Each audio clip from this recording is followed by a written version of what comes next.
Welcome back to Funky Politics, the hardest hitting political show on the planet. Hey, this is DC, your host of Funky Politics here on the KUDZUKIAN Network. And let me tell you something. We have a wonderful show planned for today, a wonderful show planned for today. But before I tell you who I got, let's hit a couple of things about what's going on around in the country right now. It appears, now it just appears, from just a layman's standpoint, I'm not Dr. Fauci, I'm not Dr. Redfield, certainly I'm not Dr. Burke. But it appears that the numbers of COVID cases are going up, hospitalizations are going up, but now there's some school systems that have already gone back to virtual systems, virtual learning. For instance, I just recently read where Boston Public Schools that was open, they're going to go back to a virtual learning model right now. There's talk in the South, especially with the Shelby County school system, that they're looking at the data. Of course, Dr. George Ray, shout out to the Noop out there, looking at the data, but they're planning on about January 22nd, I think it is, or 27th, to go back. That's what the plans are right now. But again, we just have to be extremely cautious. Our children are our most precious commodity in this country because they are the folks who are going to be leading me, and I'm 53 now. They'll be leading me here in another few years, as a matter of fact. It won't be long. I need some of these new leaders to step up right now. So make sure we do all we can as citizens, as people who believe that our neighbor is also a treasure as well. And let's make sure we do our social distancing. Also, let's make doggone sure that we are wearing those masks out in public because the numbers are increasing around the country, especially in the Rust Belt, and also they are increasing in the not the Rust Belt, but also increasing in the mountain states as well too. So we got to make sure that we are doing our dead level best to do what we got to do, folks. And that's all I got to say about that. Then, hey, but on another note, on today's show, we got the one and only LawJan Waddell. LawJan Waddell is an attorney out of Louisville, Kentucky. He's practiced law for about 40 years. This brother's deep. He is the first cousin of the one and only, the sweetness, the best-looking guy in boxing, heavyweight boxing, the one and only Muhammad Ali. And he's in Louisville, Kentucky, and we're going to talk a lot about, oh, my God, what's going on in the Commonwealth of Kentucky, especially when it comes to the Breonna Taylor case and the grand jury. I'm going to get his take on Black Lives Matter. So all of this stuff is going to be happening, folks, right here on Funky Politics, powered by the KUDZUKIAN Network. I'll be right back in just a second. Hey, I'm Howard Robertson of R&R on Sports. Have you heard our latest show? Back with us on R&R on Sports, NBA champion, Brother David West. Welcome back to R&R on Sports. Our good friend, Brother Robert Scoop Jackson. Welcome back to R&R on Sports. My brother, the Grind City Media senior editor. Mike, welcome to R&R on Sports. Hey, thanks a lot for having me, man, and I hope you guys are safe. Get the updates by downloading the KUDZUKIAN app in the App Store or on Google Play. KUDZUKIAN. Hey, we are back. I am DC, host of this wonderful program here we call Funky Politics on the KUDZUKIAN Network. And as I promised, I got one of the heavy hitters out of Louisville, Kentucky. I got the brother here, LawJan Waddell. Counselor, how are you, sir?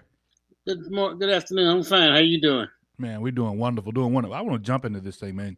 We've got a lot of ground to cover, and I want to make sure that I give this thing justice. I want to give you justice because of the work that you have done in the Commonwealth there in Kentucky and how you have assisted families. I understand that one of your tags was "Son in Jail, call Waddell." I heard that, man. I was like, wow, now that's pretty catchy there, right? But I want to start talking about, let's hit on a little bit about family. I mean, man, you are part of a legacy. You're part of a family that has done some wonderful work in our world, not just our country. Muhammad Ali stood tall when a lot of others shirked responsibility. Let's talk about the relationship that you had with the champ back in the day, man. What is it you need to know?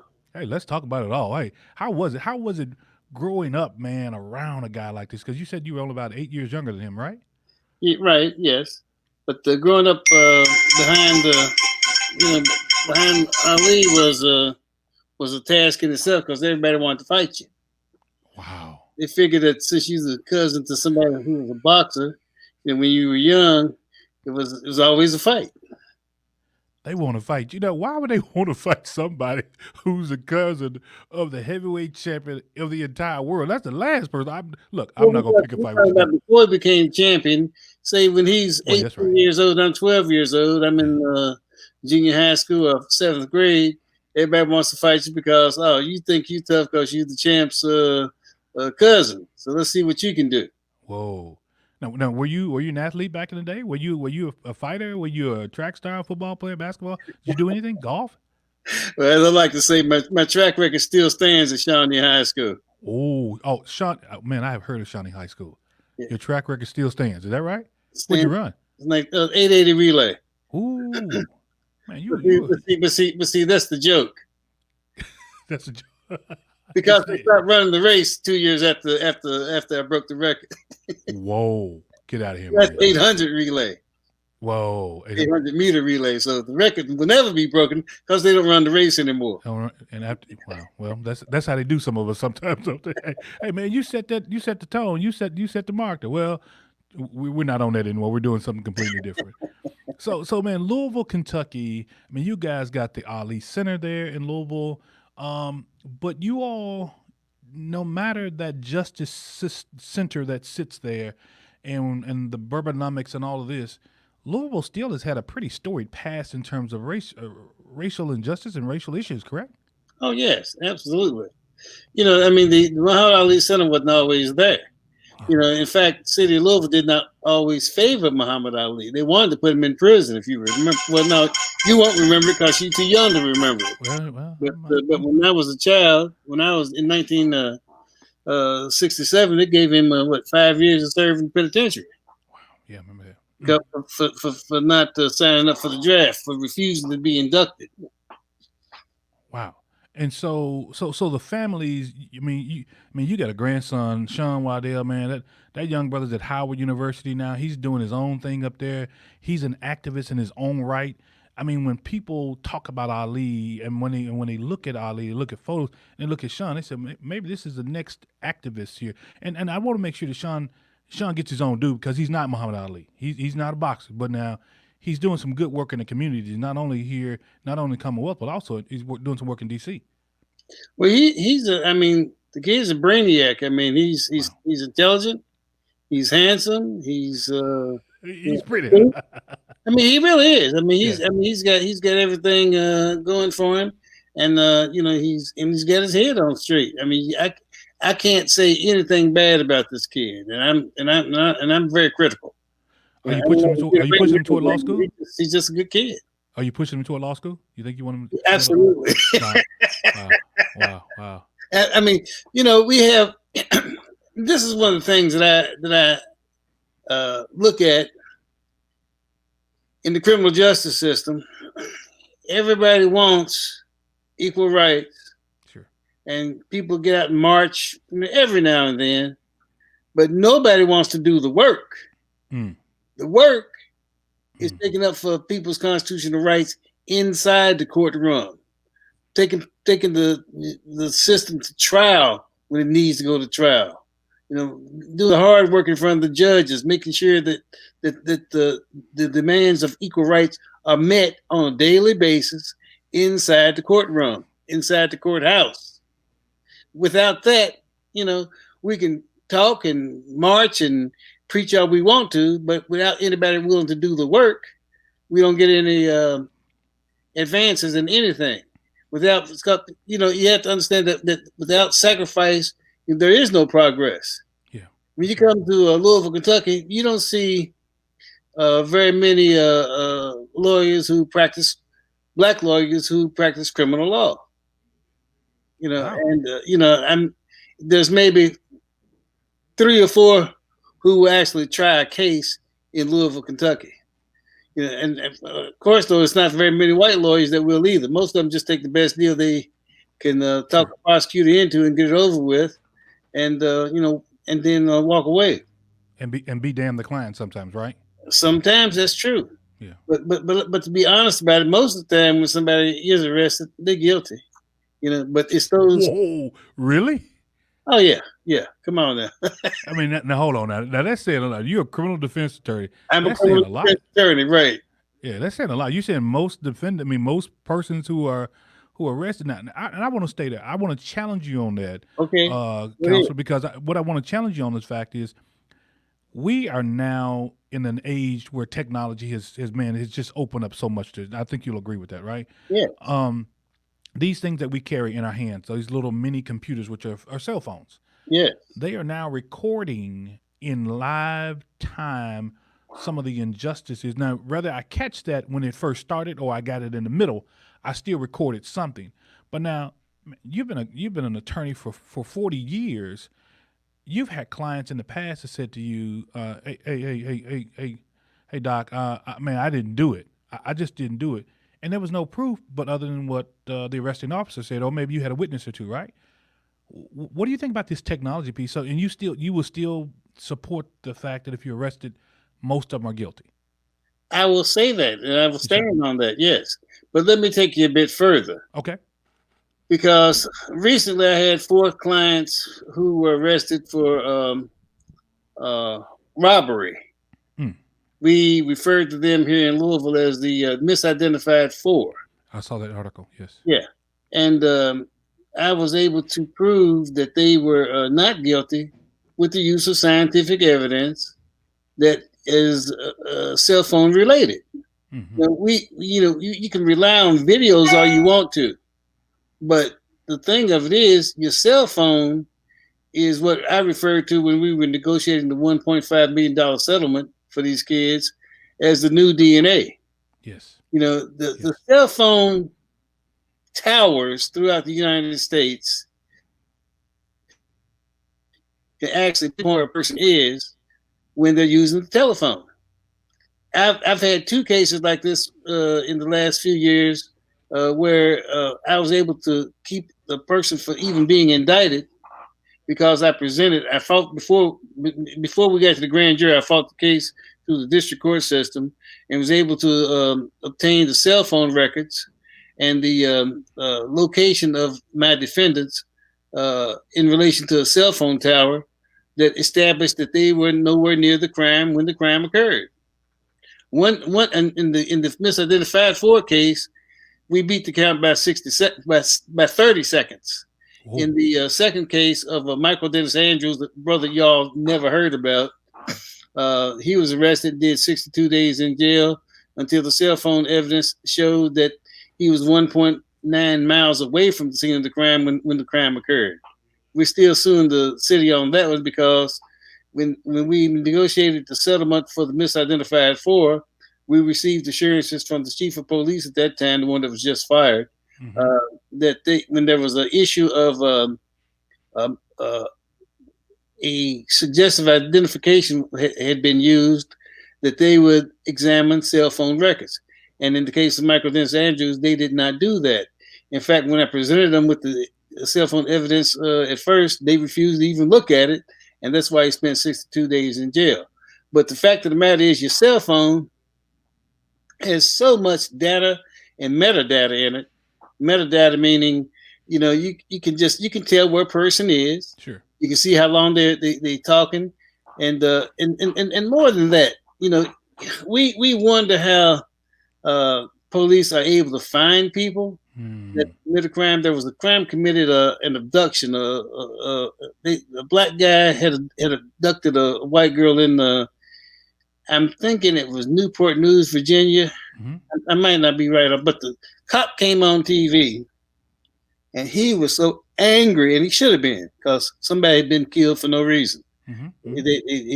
They killed the girl, and then he fled the state.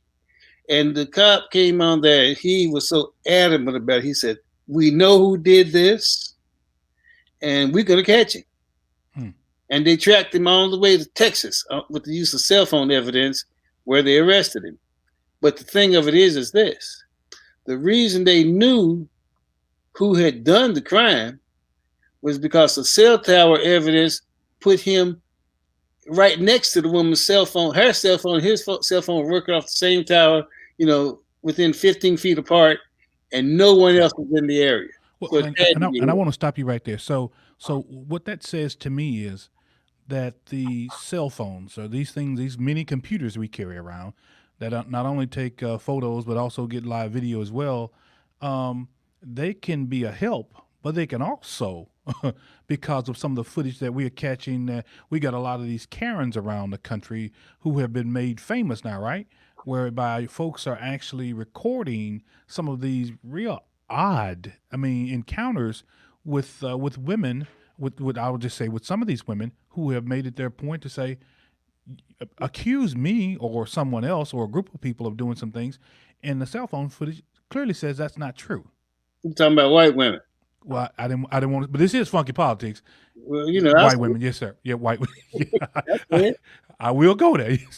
Well, that's what but come on, the most profound thing that I remember from the days of my youth was not Muhammad Ali. Yeah. It was Emmett Till. Emmett Till, that's right. I'm 5 years old, and I'm like, boy, the word was not to watch how you driving back in 1955 was don't look at a white woman. Don't speak to a white woman. And when I started practicing law, a friend of mine named Thomas Robert Payne Jr. who I'd gone to high school with, had been arrested for rape. He's the first black basketball player at UK. And when he proclaimed he was innocent, but he got a life sentence. And that was one of the things that made me go to law school. Of course, not along with Muhammad Ali telling me he'd pay for it, but it was back in those days, back in the 70s. If a white woman said you raped her, you just about gone. You might as well sign your name and gone into the penitentiary. And if you look at what has occurred since then, since 1985, when DNA evidence was first introduced into the Commonwealth of Kentucky, which, by the way, was in a case that I had. I was first lawyer to use DNA in Kentucky. You see, almost 300 men have been released from the penitentiary because of misidentification, mostly by white women. But if you look at it, you had DNA evidence out here available. Nobody used it. Nobody did the work. Nobody wanted to pay for it. They had public defenders or lawyers who were not familiar with it, with being able to do the work, and therefore an innocent person went to the penitentiary. So you have to understand that when a person knows that he's not guilty, he or she is not guilty of a crime, they think there's some kind of magic in the courtroom that's going to everybody's going to know that I'm not guilty, and it just doesn't work that way. Somebody has to do the work. In doing that work, counsel, in doing that work, if you were a betting man, and I don't know that you're a betting man, what would you say from a percentage in this country? And I'm just talking about, I'm not even talking about black and brown. I'm going to talk about any person who's been incarcerated and normally came from what we would consider poor or underserved communities, a percentage-wise of folks that were incarcerated today or yesterday that really weren't guilty. I want to know if can we indict the system today? Well, is it a fair question? You have to understand what I'm looking at and what the system uses. When you have a person who has spent time in the penitentiary who's not guilty, it's usually the result of eyewitness identification. If you see somebody on video using a fraudulent credit card, you got him, right? Sure, that's right. If somebody shoots somebody that's on cell phone video, that's hard to defend. You got, certain things. If there's a robbery and it's on video, it's hard. But see, if it's not on video and relies on human senses and human memory, that's when the system sometimes fails. And we can look for failure when there's interracial crime, when there's a black person accused of committing a crime against a white person, or a white person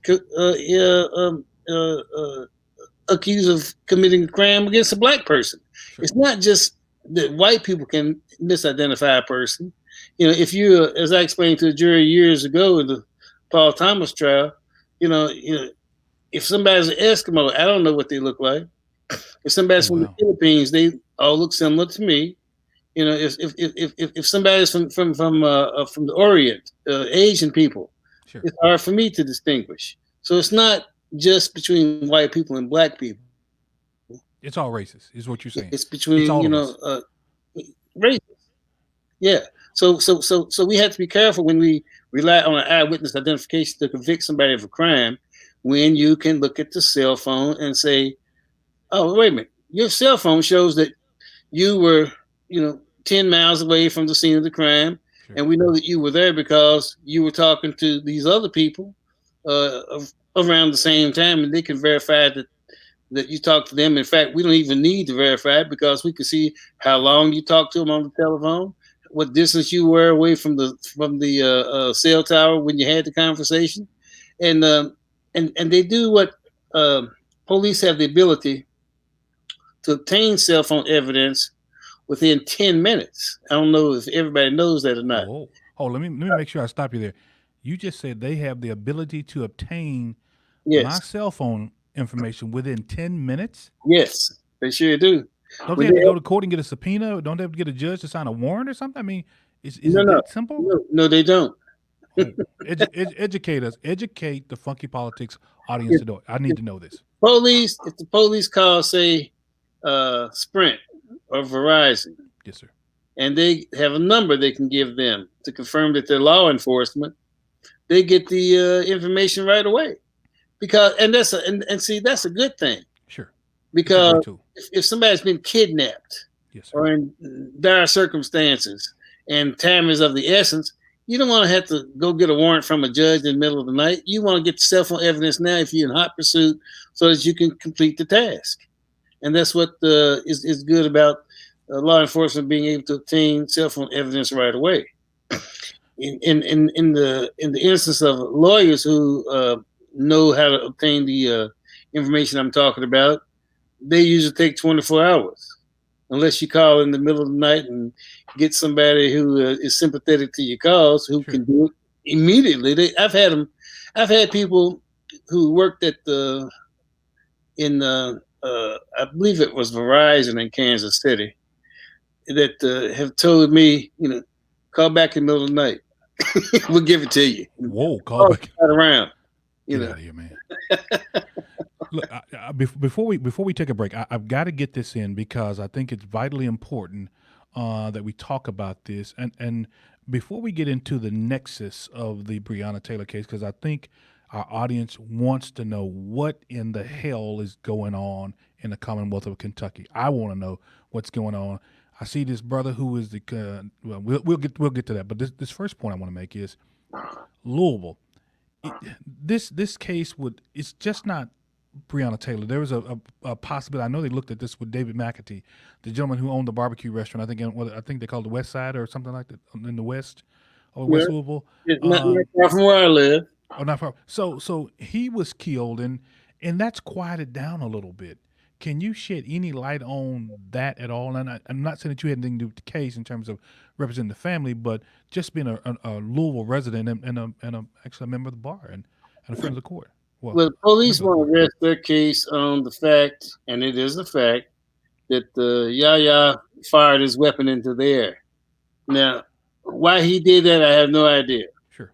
It got everybody's attention, and certainly got the attention of the female guard who shot him. One shot shot him dead. One shot. She fired it, and boom, he's gone. He came back into his video of him coming back into his barbecue joint, and holding his chest, and I guess he knew he was about to die because he was hitting the heart. Contrary to what you see on TV, when you get shot, you don't die just right away. Well, this is true. Unless it's a fatal wound. Now, I've seen some people who got. If I shoot you in the brain, I don't think there's much else left after that, Sometimes you die right away, sometimes you don't. Sure. But if you shot in the heart, you don't die right away. You live for probably 2 or 3 minutes until all the oxygen leaves your body. Mm-hmm. I've had cases against the police where they have, I've had not against police, but I've had clients who had been accused of shooting man in the heart while he was running, and he ran for 2 minutes. Wow. And so Yahya, well, that's David McAtee. Yes. He lived for a while, and he knew he was going to die, and everybody else around him knew he was going to die too. But why she thought she had the right to shoot that man is beyond me, except for one thing. And I know nobody really remembers this, but the police have the same attitude today as they had back in the 1940s and 1950s. And that's what? When I was a kid in Louisville, they had what we call the fleeing felon rule.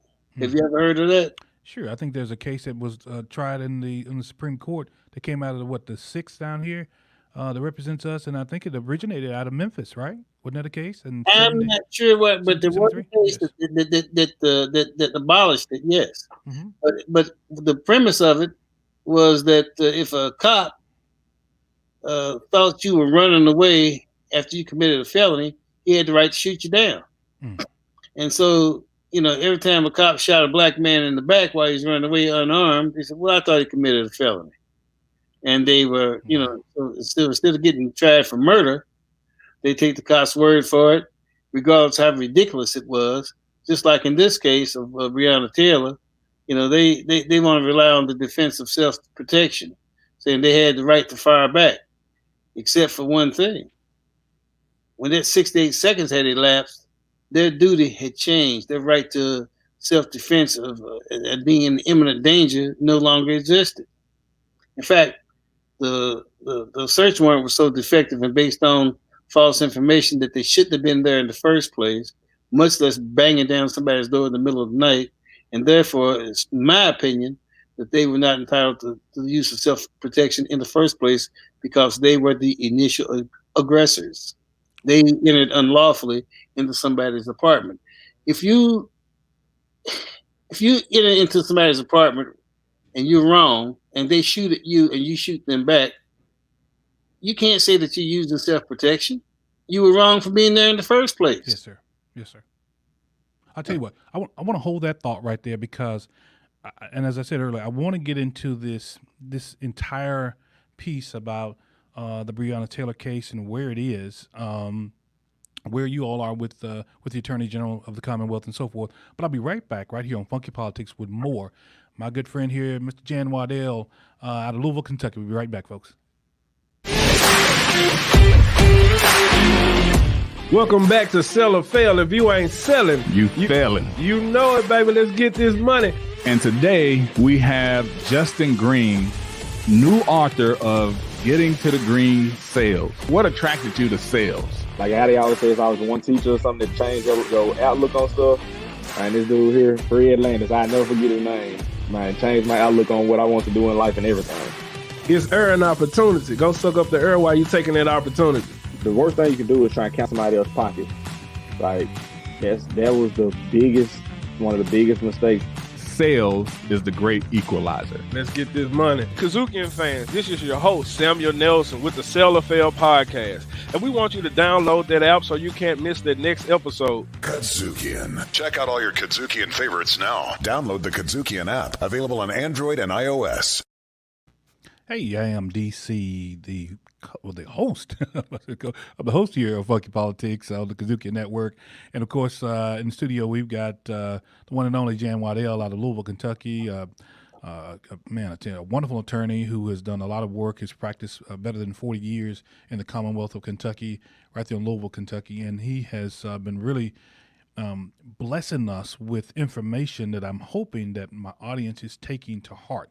Now, you may say, well, that's in Kentucky. No, y'all, this is everywhere. This is just everywhere. And before we go deeper into the Taylor case, Counselor, I want to talk about this defunding the police piece because, I go to a CME church, so a lot of us, we got a lot of older members, and in talking with them, and these are black folks now, they're not really on this defund the police. Now, they understand that we need to have some change, right? And I don't think anybody will disagree with the change in policing tactics. But you got this other group that says we need to defund, period. Where do you stand with that? What do you mean by defund?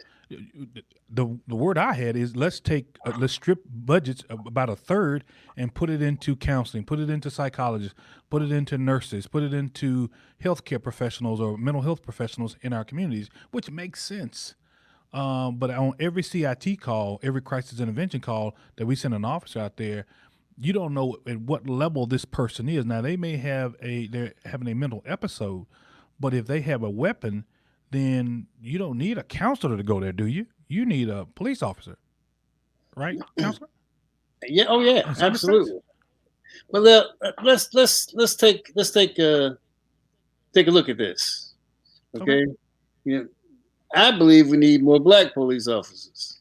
You know, we don't have enough black cops. Period. And if I want you to think about what I'm getting ready to say. Okay. Every time we see an unarmed black man has been shot dead by a cop, it's always a white cop. How many instances do we have in recent memory or in history even of black police officers shooting a white man or woman who's not armed dead? How many times have we seen that? In my research, I'm not going to lie to the audience, and especially as of late, I have not seen any. Now, that doesn't mean that there are not some out there. There's got to be at least 1, 2, 3, 4, 5, or 6. I think there's one that I can think of. I can't remember his name, but they tried him in a hurry and convicted him. But when a white cop shoots a black person that's unarmed, it takes years to take them to trial. And most of the time, they don't even go to trial. The city will buy them out of it. Like City of Louisville tried to buy these cops out of it. $12 million is a lot of money, but it doesn't bring your child back. No, it does not. And it doesn't rectify, the thing that of equal justice under the law. When you shoot somebody dead after you have entered into their apartment, knowing that you've given false information to obtain the search warrant, that's murder. You're not entitled to be there. And you're damn sure not entitled to use self-protection because you're not supposed to be there in the first place. So Black Lives Matter. Black Lives Matter. And I say it on this program, and I'll say it until I'm dead. I'll say it to my 19-year-old son, my 21-year-old daughter. And Black Lives Matter. It matters every day, every hour, every minute, every second of the day, right? Is it fair for folks on the other side to say, how can Black Lives Matter, counselor, when you had numerous clients who have had gunplay and intentionally shot and killed another black person? Tell me, how do I frame as a new person in the struggle? How do I frame my answer to that person that says, well, Black lives can't matter if black folks still killing other black folks? That's ridiculous. Have you not heard that? I mean, that's I've heard white people say that. Sure, yeah, they do. Well, they said we don't. I've heard some of us say it too as well. Well, yeah, but you think about it. Just because, that's like two wrongs make a right. Sure. And it doesn't make sense. Because some black people will kill another black person don't mean it's okay for anybody to kill a black person. Because some people black people devalue black life because they do something wrong. It doesn't mean that it's okay for everybody to do that. That is just a ridiculous premise. Well, and I completely agree with you on that. There's no doubt about it.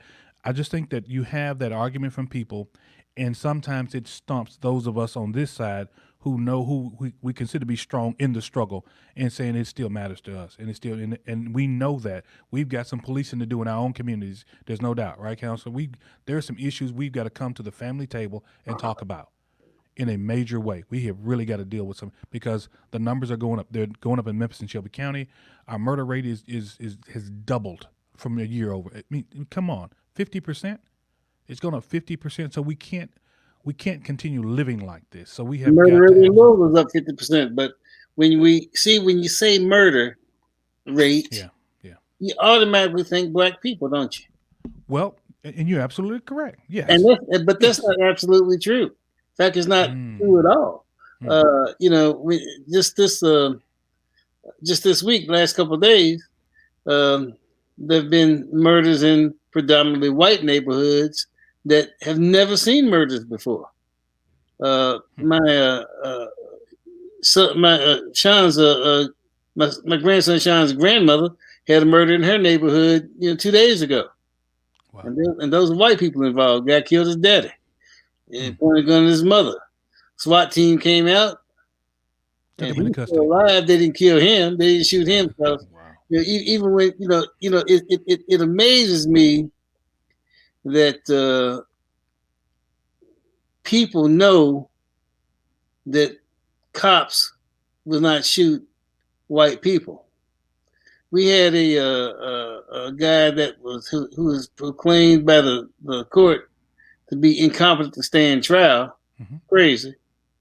Who killed people in a Kroger store in a predominantly white neighborhood. They were out shopping. I remember that, yes, sir. He shoots him down, and he runs when he's leaving the scene. He runs across a white guy, and the guy said, "No, don't shoot me, don't shoot me." And the guy's supposed to be crazy. Said, "White people don't shoot white people." Oh my goodness! Think about that. He's claiming incompetency. Yeah, he's not competent to stand trial, but he knew enough to say that.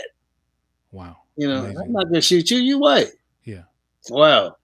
Let's talk now. Let's get into this Breonna Taylor case. Let's talk about that 68 seconds, because you made a case. You made a case in the Courier Journal there in Louisville, about the 68 seconds, and the Mattingly and the Cosgrove. All of these guys were on the scene, and this scene can be replicated in Detroit. It can be replicated in Minneapolis, no doubt, right? It can be replicated in Oakland, where I can't confirm that, but go ahead. Well, I'm just saying in terms of killings of black folk at the hands of officers, we've had those cases out there. What drove you to write this piece and submit it to the Courier Journal? It wasn't submitted to the Courier Journal. I think Louisville Defender ran it today. As far as I know, it hadn't been in the Courier Journal. I don't know. I mean, I write. Yeah. They want to print it. Fine. I'll stand behind everything I write. Oh, no doubt about it. But this case is so unique in the perception of the use of self-defense by Daniel Cameron, the brother who my grandson called out, told to be on the right side of history because his mother and his grandmother sent him to law school to do what was right, not what white people told him to do. And he did exactly the opposite of what was right. He made the decision that the cops had acted in self-defense, when in reality, he didn't consider that Mattingly, the cop that was shot, gave false information to Detective James, who secured the warrant from Judge Mary Shaw, saying that he had observed the guy leaving Breonna's apartment with a package he thought would be marijuana. That was not sufficient for a warrant, and not only that, it wasn't even true. When they asked the postal inspector about what items had been delivered to Breonna's apartment, nothing had been delivered. No packages had even been delivered there. It was a lie. So he gave that information knowing that it would be used to obtain a search warrant. So he knew the search warrant was bad. If he knew the search warrant was bad, he knew he did not have the authority to break this woman's door down and bust into her apartment. And if he did so, he's not entitled to the use of self-protection. That's the long and the short of it. Now, not only that, but it's compounded. If you listen to Mattingly's statement that he gave the same night, he said he was shot and backed out the door. Yes, he fired 6 shots. He makes no mention of Cosgrove firing any shots. In fact, he gets out back to the breezeway, and they have to stop him from bleeding out. Now, the radio transmissions and the we got a thing called Shot Spotter here in Louisville. Tells police when shots are fired, and no one's even mentioned these things except for Kenneth Walker's lawyer Steve Romines. He mentioned it. Said there's 68 seconds that's elapsed between the time that Mattingly fired his last shot and the time Cosgrove and Hankinson started firing their shots. Now, the problem is that Kenneth Walker doesn't remember this. He hadn't said it. He hasn't spoken to it. The Mattingly and Cosgrove, they gloss over it. You know, they're saying, well, Cosgrove says, oh, his memory, he's had a memory lapse. Well, another convenient memory lapse by like issues they did. Okay, but there's some mental health precedent for it that you forget things when you're under stress, or if you have a car accident, you have short-term memory loss, or memory loss of the specific event itself, and it's likely that they did have a memory lapse in there. I mean, I don't know where Kenny Walker was. He tell Gail King he was holding Breonna's hand when she got shot. I don't know. He didn't get shot. Amazingly, you not agree? All of those shots in that apartment, he didn't get hit one time. Well, that's why I say that the 68 seconds is so significant, because it leads me to believe that Breonna thought the gunfire was over, and she went back into the hallway when Kenny didn't, and that's when she met up with Cosgrove, who was in a fit of rage because his partner had gotten shot, and he gunned her down. He didn't wait to see if she was armed or not. And why would he go back into the apartment anyway? SWAT team's on their way, police backups on the way. That's right. What were you going in there hunting somebody? If he'd known Kenny Walker was in there, he'd have killed Kenny too. I want to talk about the grand jury. I want to go to you can walk us through this process, because now we understand that there was a grand jury that was granted by the judge there to allow that person to speak, and that person has made a statement, and their statement is really not the same as what the Commonwealth's AG Cameron has said. So how can we find out? Or apparently we can't, because of course grand jury deliberations are secretive, right? But now some kind of way we've gotten some audio. What is the truth, counsel? What is the damn truth here? Judge O'Connell, who's a wonderful judge. I mean, she really is. Sure. Annie she's something else. I mean, she. I don't know if you all know this, but Annie McConnell is the daughter of Mike O'Connell, who is the county attorney in Louisville, Kentucky. Oh. And she's a judge who she's a circuit court judge. She's elected. This is her first term, but she's a very knowledgeable, very intelligent, and very fearless. She stands up for what she believes in, and you can't ask for anything else, anything more than that out of a judge. She's going to follow the law, and she's going to follow her conscience, and that's what she did in this case. The grand jury process or defending somebody in front of a grand jury is very tricky, because all the chips are on the side of the prosecution. Rarely does a defense lawyer allow his defendant to testify in front of the grand jury, because the defense lawyer is not allowed in there at all. The prosecutors are allowed in there by themselves, or a team of them even. With your client. And your client, if you put your client in there, you do so at your own risk, because you allow them to be subject to cross-examination and direct examination in a hostile atmosphere. When I had the misidentified Ford case, we got a decision from the grand jury called what we call no true bill, meaning that the grand jury said we don't find probable cause to believe that this person committed the crime. And in Michael Dennis Andrews' case, same thing. I think I had 8 of them in one year. I can't remember what the last case. Can't remember Bobby's last name right now.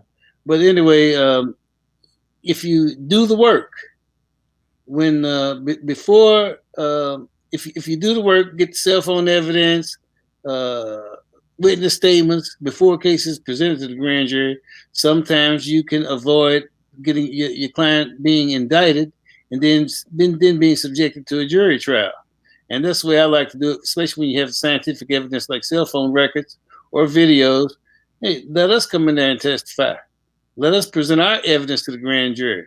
let's see what they say then. It takes an unfair imbalance out of it when the defense is allowed to present their case in front of the grand jury too.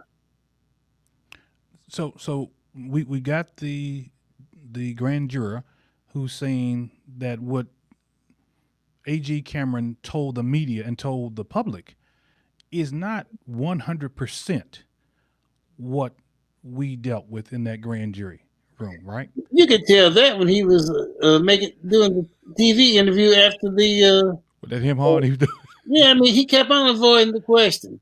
He would frame his answer to what he wanted to answer. You know, he would. I mean, I noticed it immediately when they said, "Well, you know, did you? What about the homicide charges? Well, the grand jury returned an indictment consistent with the evidence. Evidence of what? He never would say. So he didn't narrow it down. He just kept avoiding it. He shouldn't have given an interview at all. He shouldn't have said anything. He should have just went on his way. Sure. Well, you know, the counties, the states, these cities have, of course, this qualified immunity. Unless you've got an appeals court that said that this meets that particular criteria, if you try to sue in a civil situation, you very well may not find. You will never get an officer, is what I'm understanding. You won't get him indicted. You won't do any jail time, even on the criminal side. Has qualified immunity once and for all, has it seen its last days, in your opinion? And please explain to our audience what it is. I'm no attorney. Immunity is certain immunities that police officers have when they put on the badge and the gun. Sure. You know, if you look at the judges, people say, "Well, the judge did this, the judge did that." They were wrong. Well, see, the judge has absolute immunity. You can't sue a judge. If you look through all your case laws, you don't see the cases of anybody ever suing the judge because the judge has absolute immunity. When the cop gets sued, that's because he has qualified immunity. If he's acting within the standards of the law and within the standards of his operating procedures of the court of the police force, then he has qualified immunity. But when they act outside the standards, that's when they open themselves and the cities up to civil lawsuits. Is Louisville going to survive this? Is Louisville going to see a better day sometime soon, or will it be much later? Louisville has seen a whole lot worse days, I'll tell you that. Oh, wow. You know, and I am so encouraged by the demonstrations of the young kids, and the white people who have joined in. That it's just, I mean, it brought a tear to my eyes and still does. Because, you know, I remember when we were marching, and I marched with Dr. King back in the 60s here, we were marching for open housing to be able for black people to live in predominantly white neighborhoods. You know, we were confined to the West End. In fact, we couldn't even live all over the West End.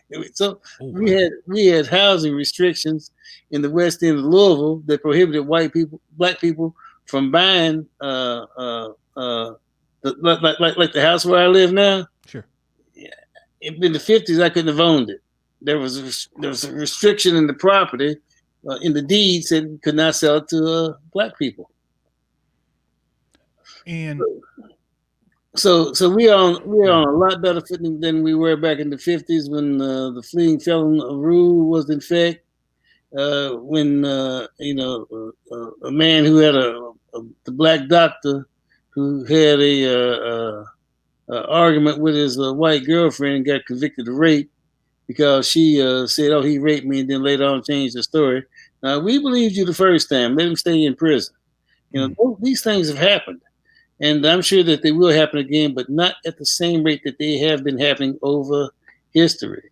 Because now we have, you know, people who, you know, black people who are lawyers who will take on the mantle of taking a person to trial, who will challenge the judge when they make a ruling that is racist, or the prosecutor who wants to prosecute out of racism rather than fact and justice. So things are a lot better, but we still have a long way to go. And that long road you're talking about, sometimes it has wound through the South and stayed there. But I don't want to give a pass to the Midwest, because you very well know this yourself. Above the Mason-Dixon line, you got the Louisvilles, you got the Chicagos, the Cincinnatis, the Clevelands, and the Detroits. There have been vestiges of redlining, dire racism for years. In some kind of way, we left Mississippi, Arkansas, and Tennessee, and still went to those places. Well, let me get your attention to something that few people know about in Louisville, Kentucky. Nobody has mentioned it because everybody's scared to talk about it. In the district court system here, where we have most of the cases, when a person is arrested, they go to the district court first. Traffic cases, domestic violence cases, murder cases, robbery cases. Everything goes through the district court initially, because they are courts of dual jurisdiction, meaning they can hear felony cases as well as misdemeanor cases, drunk driving cases, domestic violence cases. And then the district court makes a determination of whether a case should be prosecuted as a felony or not. Sure. Now, in district court, we have 23 judges. How many of those judges do you think are black? I'm hoping, at least from a standpoint of knowing the numbers in Louisville, I'm hoping at least it represents Jefferson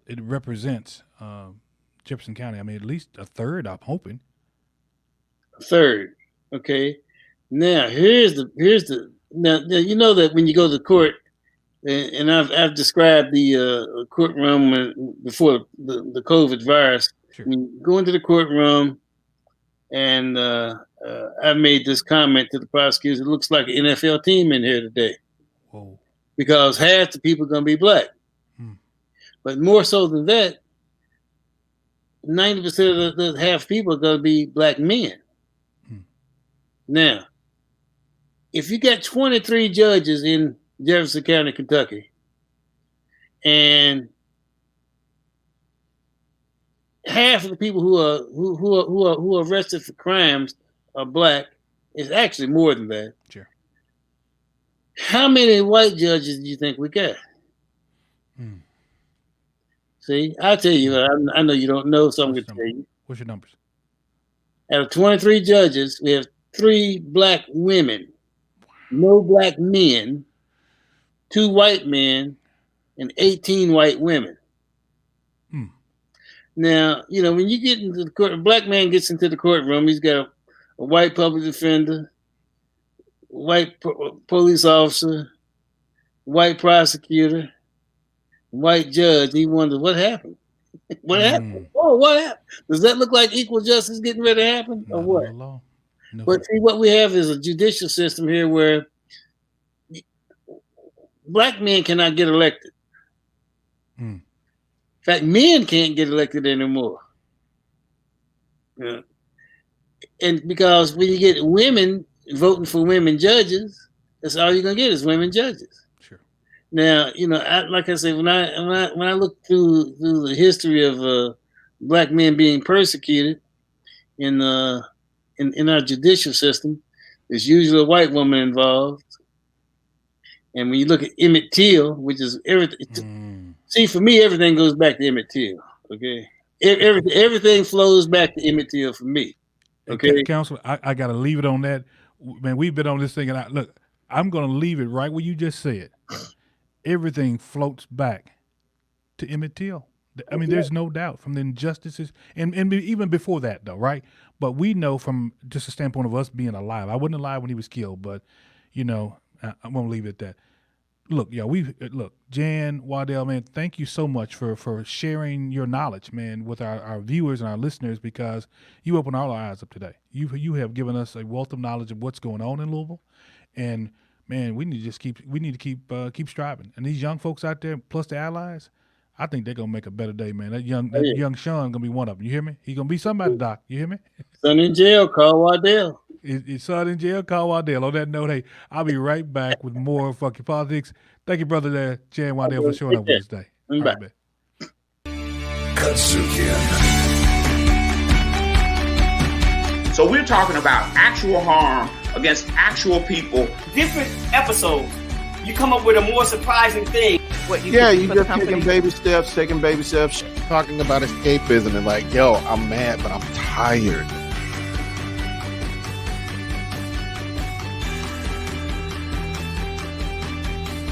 Hello. It is a privilege and an honor to join you for this special ceremony. I can't tell you how privileged and pleased I am to be a part of the most critical conversation of 2020. Sickle cell disease from birth to childhood up. So thank you for joining us.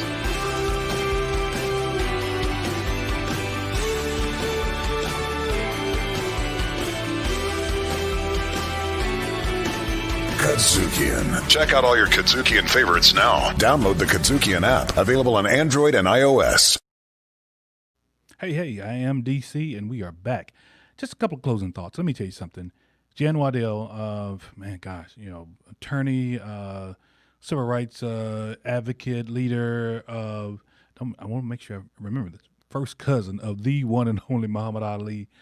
He laid it down for us today. We got a better understanding of what it looks like, what justice looks like in Louisville, in the Commonwealth of Kentucky, and what it doesn't look like, actually, right?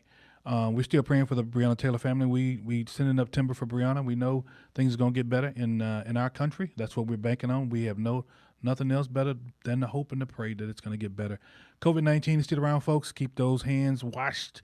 Keep those masks on. Keep up with the social distancing. I'll see you back here again on this program, Funky Politics, in the very near future. See you again. See you now.